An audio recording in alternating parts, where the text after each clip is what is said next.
आया गया है कोटली में।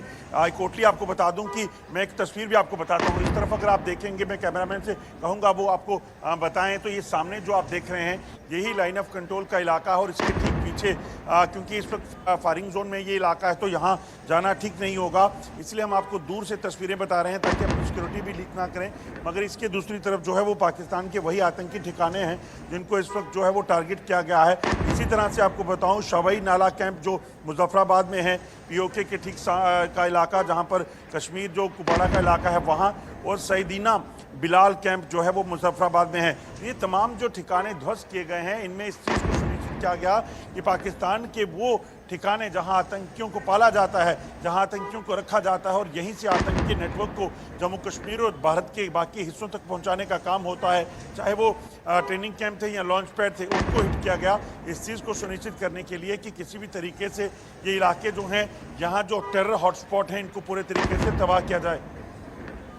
बिल्कुल जाहिर सी बात है अजय, और हम देख भी रहे हैं कि 9 ठिकानों को निशाना बनाया गया है। और इस भारत के इस कार्रवाई के बाद, भारत के इस बड़े एक्शन के बाद ज़बरदस्त बौखलाहट है पाकिस्तान में। तस्वीरें तो मैं दिखा ही रहा हूं जहां पर गोले बरसाए जा रहे हैं पाकिस्तान की तरफ से, लेकिन इस हमले के फ़ौरन बाद रात भर हैवी आर्टिलरी फायर भी पाकिस्तान की तरफ से होता रहा।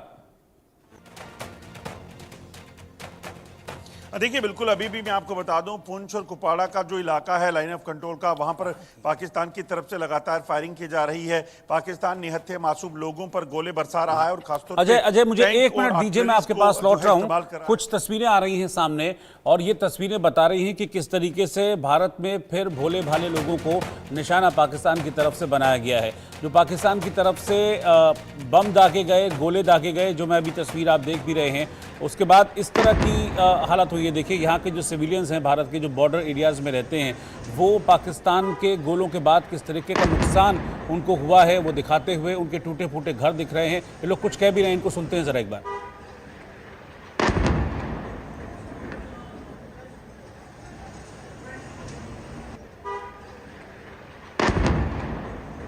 ये देखिए, ये बॉर्डर एरियाज के लोग हैं, बिल्कुल लाइन ऑफ कंट्रोल के आसपास ये गांव हैं, इनके घर हैं और यहाँ पर पाकिस्तान के गोले आकर गिरे हैं तो लोगों के घरों को नुकसान पहुँचा है। ये बता रहा है कि पाकिस्तान कैसे आम भोले भाले लोगों को निशाना बना रहा है। कहते हैं ना कि अपनी खुंदक निकाल रहा है पाकिस्तान, अपनी फ्रस्ट्रेशन निकाल रहा है अपने इस तरीके की हरकतों के बीच। तो तस्वीरें आप देख रहे हैं, ये तस्वीरें आप देखिए कि यहाँ पर भी ये देखिए, यहाँ पर भी गोलियां और गोले दागे गए हैं पाकिस्तान की तरफ से, और देखिए कैसे उनके बाद धुआं इस एरिया में उठ रहा है। तो ये सब बॉर्डर एरियाज हैं जहाँ पर पाकिस्तान की तरफ से गोले दागे गए। पंजाब के अटैक के जवाब में रिटेलिएशन पाकिस्तान की तरफ से किया गया है, लेकिन पाकिस्तान को पता है कि इससे ज़्यादा वो कुछ कर भी नहीं सकता है, इसलिए अपनी खींच मिटाने के लिए इस तरह की गोलीबारी कर आम लोगों को, आम सिविलियंस को निशाना बना रहा है। हम पाकिस्तान को मारते हैं, पाकिस्तान के आतंक को मारते हैं, वहाँ पर आतंक के अड्डे तबाह करते हैं, और यहाँ पाकिस्तान देखिए खींच में भारत के जो भोले भाले लोग हैं, जो पब्लिक है, उन पर पाकिस्तान अटैक कर रहा है। ये 2 तस्वीरें देखिए, पहली तस्वीर में पाकिस्तान के बम गोले बरसते दिखेंगे और दूसरी तस्वीर में इन बम गोलों के बाद जो धुआं है वो उठ रहा है। जंगल के भी कई एरियाज़ हैं जहां पर पाकिस्तान के बम गोले गिरे हैं, लेकिन आप पहली तस्वीर इसको देखेंगे तो आपको समझ में आएगा कि सिविलियन एरियाज़ को निशाना बनाकर भी पाकिस्तान अटैक कर रहा है, पाकिस्तान गोले बरसा रहा है। जहाँ पर सिविलियंस के घर को नुकसान पहुँचा है, कुछ लोगों को कुछ लोग चपेट में भी आए हैं, कुछ लोगों को इस शेलिंग का, पाकिस्तान की इस गोलाबारी का शिकार भी यहाँ हमारी साइड में, हिंदुस्तान में होना पड़ा है। तो आतंक के खिलाफ एक्शन से पाकिस्तान बौखला गया है। पाकिस्तान की बौखलाहट की गवाही ये तस्वीरें दे रही हैं, जो कि बॉर्डर एरियाज़ की तस्वीरें हैं जहां पर पाकिस्तान इस वक्त ज़बरदस्त फायरिंग कर रहा है, आर्टिलरी फायरिंग कर रहा है और गोले भी पाकिस्तान की तरफ।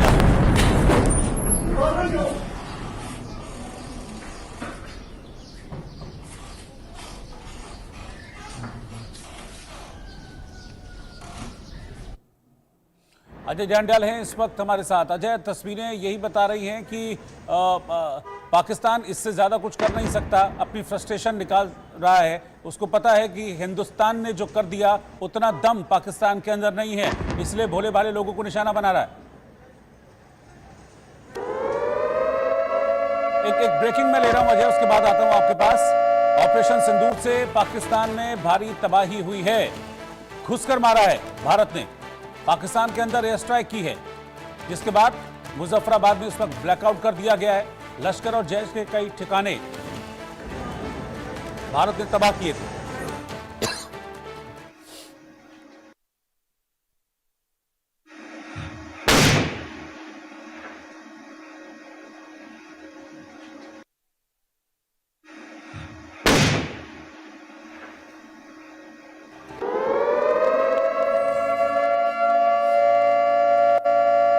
ठिकानों पर हमले से पाकिस्तान में बौखलाहट इस वक्त देखी जा रही है और अब पाक आर्मी कह रही है कि हमले का जवाब दिया जाएगा।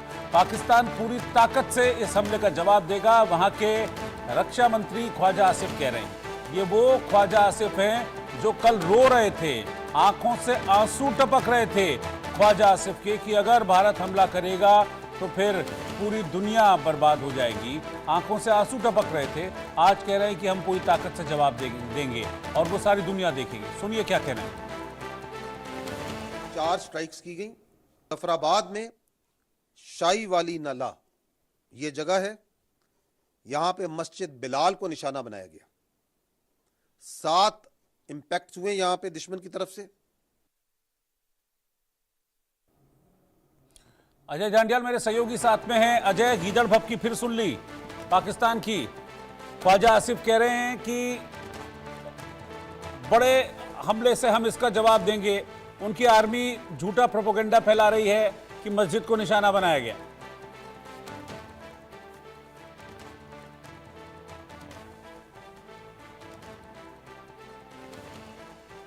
अजय, आप हैं मेरे साथ?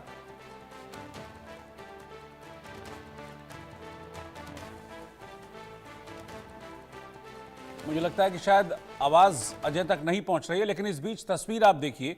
ये तस्वीर मैं आपको फिर इसलिए दिखा रहा हूं क्योंकि ये पाकिस्तान की बौखलाहट को जाहिर करने वाली तस्वीर है। बॉर्डर पर आम लोगों के घरों को देखिए, आप बिल्कुल देखेंगे तो देख के किसी को भी समझ में आ जाएगा कि ये सिविलियन एरिया है, यहां पर लोग रह रहे हैं क्योंकि यहां पर घर बने हुए हैं। यहां पर अटैक किया गया है पाकिस्तान की तरफ से अभी, और यहां पर सिविल एरिया में बम्बार्डमेंट पाकिस्तान ने की है। यानी कि पाकिस्तान एक तरीके से भड़का रहा है, भारत के पेशेंस को टेस्ट कर रहा है। ये करके देख लिया पिछले दिनों, भारत के पेशेंस को टेस्ट कर रहा था जब उनके बयानवीर मंत्री लगातार उल जलूल बयान दे रहे थे, और उसके बाद भारत ने एक ही स्ट्राइक की तो पाकिस्तान की बत्ती गुल हो गई। और अब एक बार फिर से भारत को भड़का रहा है, भारत की पेशेंस टेस्ट कर रहा है।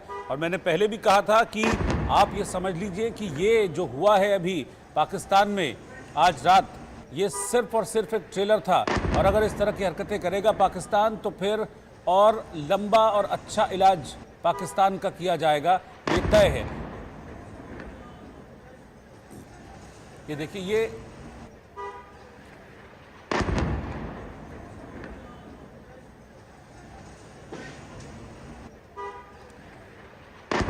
बॉर्डर एरियाज की तस्वीरें। आप इन तस्वीरों को देखेंगे और पीछे आप सुनेंगे कि धमाके वहां पर हो रहे हैं। धमाके दरअसल पाकिस्तान की तरफ से जो गोले दागे जा रहे हैं उसके जवाब में भारत जो मुंह तोड़ जवाब पाकिस्तान को दे रहा है। तो इस वक्त बॉर्डर एरियाज में इसी तरह के गोलों की गूंज सुनाई दे रही है। तो बॉर्डर पर टेंशन इस वक्त काफ़ी ज़्यादा है, लेकिन भारत ने अपना काम कर दिया।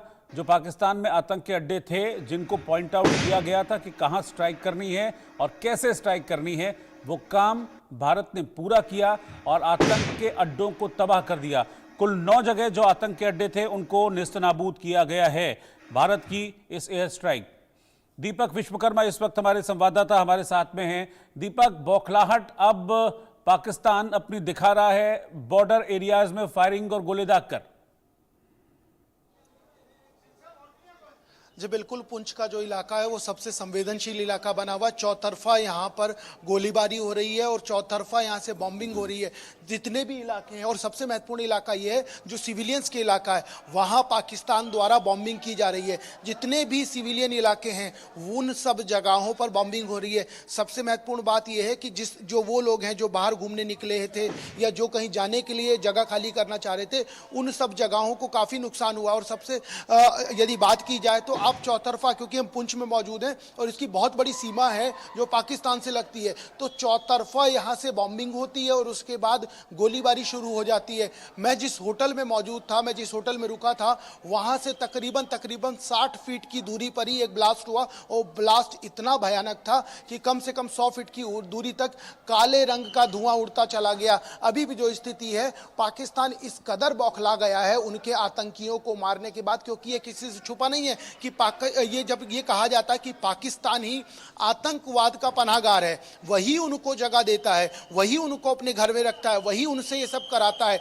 ये बात स्पष्ट हो गई है जब आज भारत की नौसेना ने उनको घेर के मारा, और उन्हीं को मारा, किसी सिविलियन को भारतीय जो हमारी सेना है उसने टारगेट नहीं किया, किसी आम आदमी को, किसी भीड़ वाले इलाके को, किसी सिविलाइज इलाके को टारगेट नहीं किया गया, सिर्फ उन्हीं लोगों को मारा जो आतंकवाद फैलाते हैं। लेकिन अब स्थिति यह है कि पाकिस्तान इस कदर बौखला गया है उनके ऊपर हमला करने के बाद कि जो मौजूदा स्थिति है, जो पुंछ का इलाका है, बॉर्डर के इतर यदि बात की जाए, यहां पर सिविलियंस के इलाके में लगातार बॉम्बिंग की जा रही है, लगातार बॉम्बिंग रुक नहीं रही है। आप यदि सुनेंगे तो मिनट 2 मिनट के गैप में लगातार बॉम्बिंग हो रही है इस पूरे के पूरे इलाके में। मैं पिछले 7 दिनों से यहाँ पुंछ में मौजूद हूँ, तमाम हमने बॉर्डर के इलाकों का दौरा किया, तमाम लोगों से बात की, लेकिन अब जो स्थिति है, यहाँ कई ऐसे इलाके हैं जो बॉर्डर से इस कदर, हवाई यात्रा में यदि आप समझेंगे तो 1 से 1.5 किलोमीटर की दूरी है, कई जगह की दूरी 700 मीटर की है, तो उन सब इलाकों से आप समझ सकते हैं कि कितना करीब है। अब नौबत ये आ गई है कि सिविलियंस के इलाकों पर पाकिस्तान लगातार बॉम्बिंग कर रहा है, और जिस तरह की बॉम्बिंग कर रहा है वो एक बड़े पैमाने के बॉम्ब है, क्योंकि जब वो सुनाई दे रहा है तो आधे लोग उसी में सहम जा रहे हैं। हम खुद एक जिला अस्पताल में मौजूद हैं, यहाँ जिस तरीके से लोग आ रहे हैं, जिस तरीके से अफरा तफरी मची है, उससे समझा जा सकता है कि पाकिस्तान। 1 मिनट दीपक, 1 मिनट रुकिएगा जरा, मैं आपके पास वापस लौटता हूं। पाकिस्तान से आंसू बहने शुरू हो गए हैं। अताउल्लाह तरार जो कि पाकिस्तान के सूचना प्रसारण मंत्री हैं, वो भी अब रोने लगे हैं। उनका रोना धोना शुरू हो गया है। पाकिस्तान के सूचना प्रसारण मंत्री अताउल्लाह तरार जो रात 2 बजे प्रेस कॉन्फ्रेंस करके कह रहे थे कि 36 घंटे में भारत हमला कर देगा, अब भारत के इस अटैक के बाद रोना धोना शुरू कर दिया है। दरअसल ये डर है पाकिस्तान के मंत्रियों का, इसीलिए ऊल जलूल बयानबाजी वो कर रहे हैं, और इन मंत्रियों का तो अब रोना धोना शुरू हो गया। कल ख्वाजा आसिफ रो रहे थे और कह रहे थे कि भारत अगर हमला करेगा तो फिर पूरी दुनिया पर इसका असर पड़ेगा, पूरी दुनिया खत्म हो जाएगी। और अब जब भारत ने हमला कर दिया, आतंक के अड्डों पर रात को 9 जगह एयर स्ट्राइक कर दी, तो अब उनके दूसरे मंत्री, उनका रोना धोना शुरू हो गया। वो न जाने क्या क्या उलझुल बातें कह रहे हैं। तो पाकिस्तान में सिर्फ और सिर्फ खौफ चल रहा है, भारत का खौफ चल रहा है, भारत की सेना का खौफ चल रहा है, भारत के प्रधानमंत्री मोदी का खौफ इस वक्त पाकिस्तान में चल रहा है, और पाकिस्तान के मंत्रियों का रोना धोना शुरू हो गया है। और अब न्यूक्लियर वॉर की धमकी दे रहे हैं। वो कह रहे हैं कि हमारे पास न्यूक्लियर वेपन है, फिर से न्यूक्लियर की रट लगानी शुरू कर दी है। और अताउल्लाह तरार का भी कुछ ऐसा ही हाल है। भारत ने पाकिस्तान पर हमला कर दिया, तरार कह रहे हैं। बड़ी देर से जागे हैं तरार, उनको पता नहीं कि रात को हमला हो गया था। हम पहलगाम हमले की जांच करवाने को तैयार थे, लेकिन फिर भी भारत ने हम पर हमला कर दिया। अरे भाई, उनसे कहो तुम जांच क्या करवाओगे, तुमने हमला करवाया था, तुम क्या जांच कराओगे, अताउल्लाह तरार। और अब कह रहे हैं कि हम पहलगाम हमला की जांच कराने को तैयार थे, लेकिन भारत ने हमला कर दिया। ये बता रहा है कि कितना डर है पाकिस्तान के मंत्रियों के दिलों में इस वक्त, भारत का कितना खौफ है। इसलिए कह रहे हैं कि हम तो जांच कराने के लिए तैयार थे, लेकिन भारत ने हमला कर दिया। दीपक विश्वकर्मा हमारे साथ लगातार जुड़े हुए हैं। दीपक, फिर रोना धोना शुरू, फिर वही जांच की बात, नहीं चाहिए तुमसे जांच, तुमसे देख लिया हमने करवा के, इतने डॉजियर सौंपे गए, तुम अपनों को अपना नहीं समझते हो, क्या जांच करोगे? देखिए, ये तो वही बात हो गई कि दूध की रखवाली के लिए बिल्ली खुद कह रही है कि मैं दूध की रखवाली कर लूंगी। यही स्थिति इनकी है। आप ही करवाते हैं और उसके बाद आप कह रहे हैं जांच कराएंगे। आप जांच किससे कराएंगे? कौन जांच करेगा? आप ही के लोग हैं, आप ही ने पनाह दी है, आप ही ने भेजा है, और सब कुछ आप ही ने किया। उसके बाद आप जांच करने की बात करें। जांच कौन सी करेंगे? किसकी जांच करेंगे? आप अपने घर में बैठाए हुए उस व्यक्ति की जांच करेंगे जिससे आप ये सब करवा रहे हैं। तो ये कुछ भी नहीं है। ये लगातार ये सोच रहे थे कि भारत किसी तरह का कोई निर्णय नहीं लेगा, चूंकि भारत की जो छवि है पूरे विश्व पटल पर वो एक शांति प्रिय देश की है। लेकिन अब भारत ने जब मुंह तोड़ जवाब दिया और इस तरीके का जवाब दिया, देखिए यहाँ पेट में दर्द पाकिस्तान को इसलिए हो रहा है क्योंकि जो आतंकी ठिकाने ठीक है, मैं हैं, दीपक जिन मैं आपके पास आता आतंकवादियों मैं को आपके पनाह पास दे- आता हूं। मेरे साथ इस वक्त आरकेएस भदौरिया साहब जुड़ गए हैं, भारतीय वायुसेना के पूर्व अध्यक्ष। बहुत बहुत स्वागत है सर आपका। और इस वक्त सबसे पहले मैं जय हिंद से शुरुआत करना चाहूंगा। जय हिंद। जय हिंद। क्या कहेंगे सर इस एयर स्ट्राइक पर? मतलब सटीक निशाना, सटीक टाइम, जैसा कि प्रधानमंत्री मोदी ने कहा था, लाइन भी आप तय कीजिए, लोकेशन भी आप तय कीजिए, टाइम भी आप तय कीजिए और कैसे स्ट्राइक करना आप तय कीजिए। सब कुछ तय किया और कर दिया अटैक। बिल्कुल, माननीय प्रधानमंत्री जी ने बोला था ये अनइमेजिनेबल पनिशमेंट होना चाहिए टेररिस्ट का और उनके बैकर्स का, और उसी आपने देखा जिस तरह के टारगेट्स चुने गए।